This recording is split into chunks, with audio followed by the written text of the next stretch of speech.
వైసీపీకి పెరుగుతున్న ప్రజాదరణను చూసి కూటమి ప్రభుత్వం ఓర్వలేకపోతుందని మాజీ ఎమ్మెల్యే అప్పలనాయుడు ఆరోపించారు.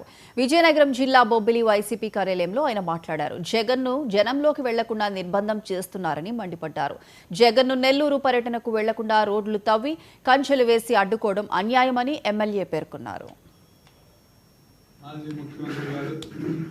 నెల్లూరు పర్యటన సందర్భంగా అధికారంలో ఉన్నటువంటి కూటమి ప్రభుత్వం ఎన్ని ఆంక్షలు పెట్టినా,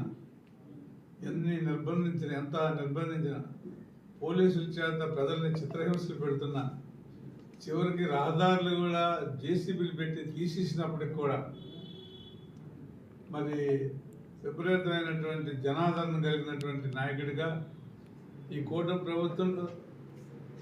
ప్రభుత్వంలో మరి జరుగుతున్నటువంటి అన్యాయాలు ప్రజలు ఇప్పటికే ఈ సంవత్సర కాలంలోనే గ్రహించారు. కాబట్టి మళ్ళీ ప్రజాదరణ కలిగినటువంటి నాయకుడు రావాలనేటువంటి ఒక ఆతృతని, ఆయన్ని చూడాలన్నటువంటి ఆతృతతో ఎంత నిర్బంధించే అంత ఎక్కువ సంఖ్యలోని ఇవాళ నెల్లూరు తాలూకా మిలాఖత్ కానివ్వండి,